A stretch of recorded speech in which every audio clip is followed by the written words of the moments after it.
Эта история произошла, когда мне было 12 лет. Мы жили в московском дворе стандартной пятиэтажки, и там был один мальчик. Он тоже жил по соседству. Сейчас я не вспомню, как и в какой момент, но он начал, скажем так, до меня домогаться физически. Хоть поначалу я это воспринимала как проявление симпатии. Он прижимал меня к стенке, поднимал мне футболку, трогал грудь, делал, по сути, все, что он хотел. Противостоять ему не было смысла, хотя бы потому, что он физически был гораздо сильнее. Мне было стыдно и неприятно, но я не могла никак избавиться от этой ситуации. Она происходила периодично и в самые непонятные моменты. Родителям я не могла сказать по поводу этой ситуации, потому что страх. Забегая вперед, когда эта ситуация закончилась на родителей у меня была огромная обида. Как мне тогда казалось, они были настолько увлечены своими рабочими какими-то бытовыми делами, что вообще абсолютно не понимали, что происходит в моей реальности.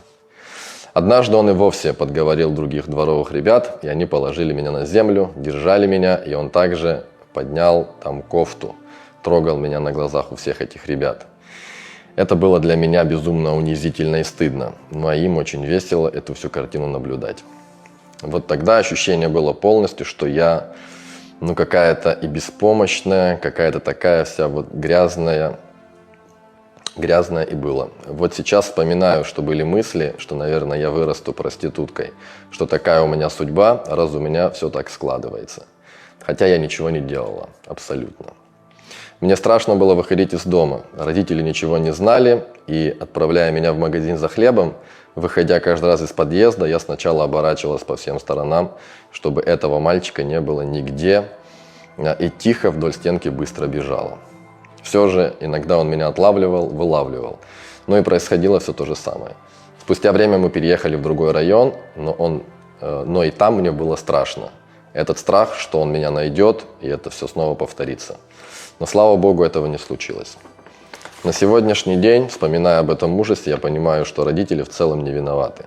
Каких-то доверительных отношений не было. Папа очень строгий был, и я боялась сказать в целом какую-то любую правду, потому что меня всегда наказывали. Вот и сейчас я замужем, у меня 2 детей.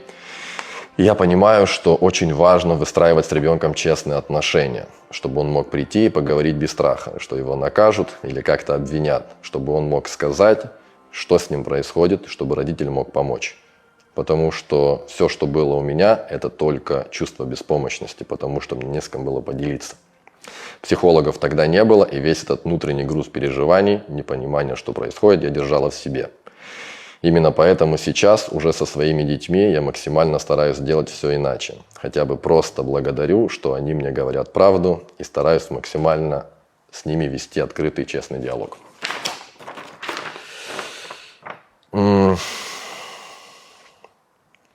Вот, читая эту историю, у меня возникло ощущение, что в конце как раз будет тот самый итог, он и оптимистичный, обнадеживающий, в то же время печальный, о том, что человек на своем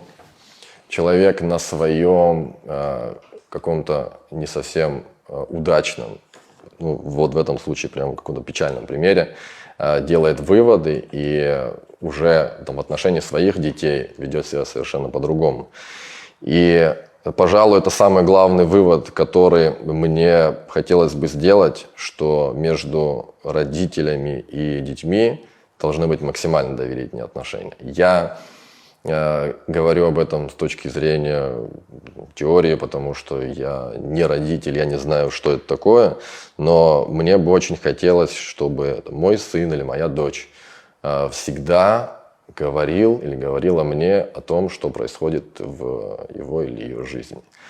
И неважно, что это, хорошее что-то происходит или плохое, потому что дети, они одновременно и жестокие, наверное, в своей какой-то искренности, честности, и поэтому подростки не всегда понимают вообще, что делают, и тут еще и физиологический момент тоже имеет значение, конечно, со всеми этими гормональными бурями и прочими, поэтому самое важное это, конечно, взаимоотношения, разговор ребенка с родителем. Ну и, на мой взгляд, в будущем было бы здорово, конечно, если бы разговоры касались и какого-то сексуального образования, потому что у нас об этом не говорят, об этом стыдно говорить, или, допустим, об этом говорить. Есть какие-то темы, которые обсуждают только отец и сын, есть какие-то темы, которые обсуждают только мать и дочь. На мой взгляд, когда нет каких-то определенных табу, и ребенок, неважно отцу или матери, может об этом рассказать, вот тогда и есть высокая доля вероятности, что таких историй можно избежать, потому что до этого можно было просто не доводить. И девочка не знает, что в этой ситуации делать, она об этом пишет. И подростки, пацаны тоже не до конца понимают, что могут какую-то травму нанести человеку на всю оставшуюся жизнь. Это кажется какой-то игрой. И мне кажется, если в воспитании касались бы этой темы, я не говорю сейчас про образование, возможно и так, но если бы хотя бы просто в воспитании этой теме уделялось какое-то время, мне кажется, все было бы намного прозрачнее. И мы иногда избегаем этих тем, потому что, не знаю почему, у всех по-разному, но, как мне видится, это что-то стыдное и непотребное, что не должно обсуждать. Но если об этом говорить, то мир станет чуть-чуть понятнее со всей своей жестокостью и неоднозначностью. И я думаю, что такие ситуации можно решать. Как-то так.